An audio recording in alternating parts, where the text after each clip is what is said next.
This is Defense News Weekly from Newsgate Television, edition number 13. Top stories in this edition includes, among others, visits of defense ministers from USA and Germany to India, a landmark agreement between Indian Navy and Indian Maritime University, and news about the Border Road Organization speeds up restoration work for this year's Amarnath Yatra, which is scheduled to start on 1st of July. But first things first. The week gone by saw two significant Indian visits of defense ministers from USA and Germany. The first to arrive in Delhi was US Secretary of State Lloyd Austin. He landed in New Delhi on Monday, the 5th of June.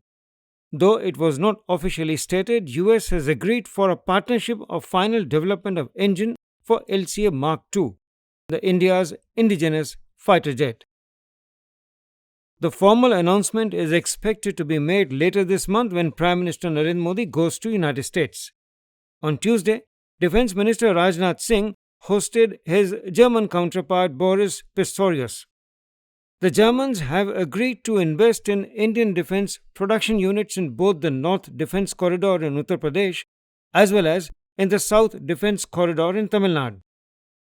India and Germany have a strategic partnership since year 2000, which is being strengthened through intergovernmental consultations since 2011 at the level of heads of government.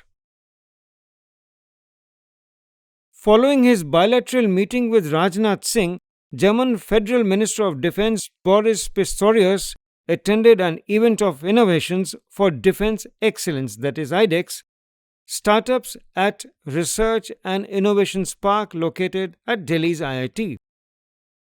Once at the IIT Delhi's IDEX meet, the German Defense Minister saw first-hand young entrepreneurs taking part in game-changing technologies by Indian startups on augmented reality, virtual reality, energy systems, smart drones and anti-drone systems, space propulsion systems and other allied technologies.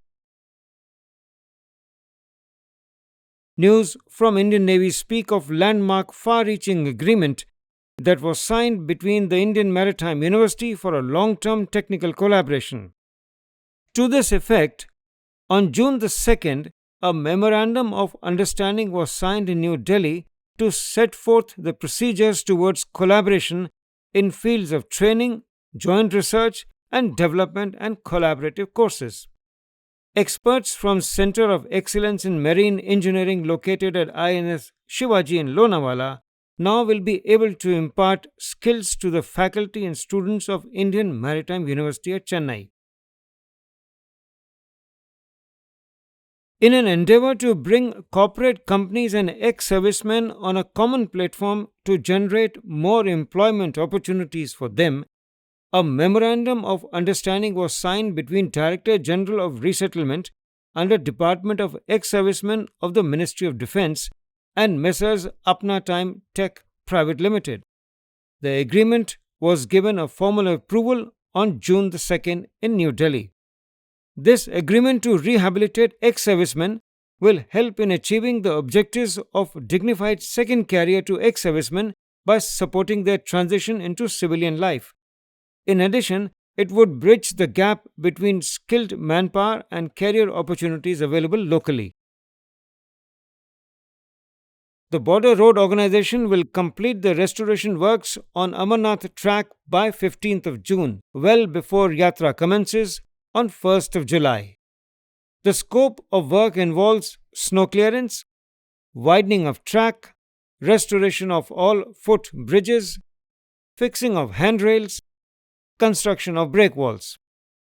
Earlier, the Yatra track from Baltal to Holy Cave was maintained by Public Works Department of the Jammu and Kashmir administration, and one from Chandanwari to Holy Cave was maintained by Pahalgaon Development Authority.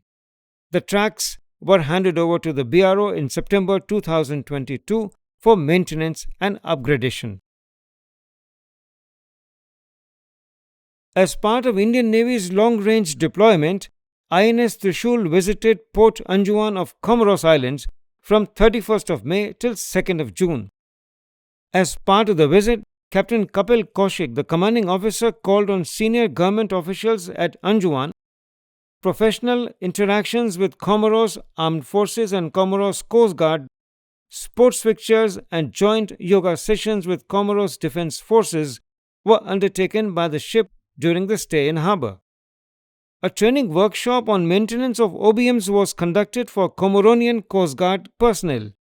The ship also aided the Comoronian Coast Guard in repairs of communication equipment and navigation radar display installed at port control. The Indian Navy is marking the 130th anniversary of starting of struggle against apartheid by sending a warship to the South Africa.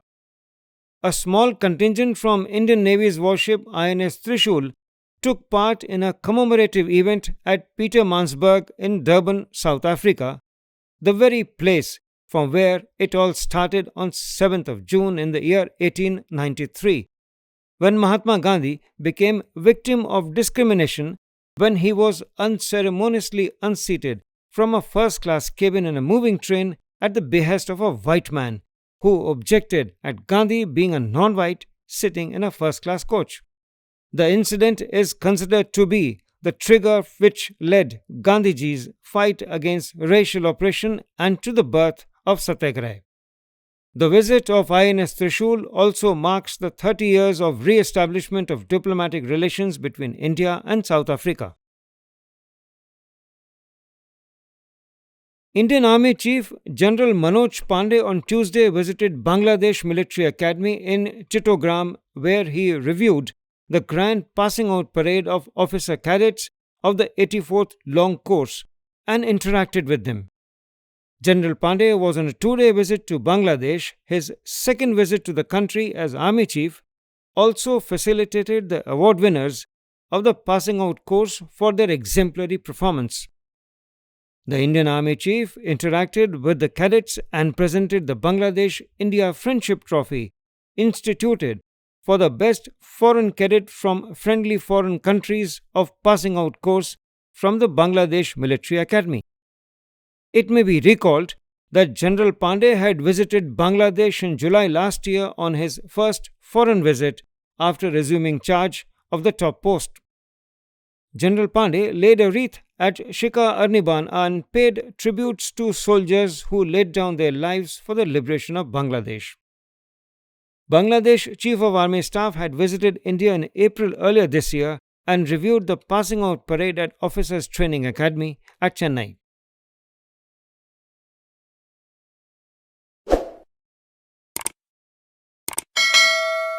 That's all for this week from Defense News Weekly, powered by Newsgate. Keep watching this space for more news from defense and strategic affairs. Namaskar. Jai Hind.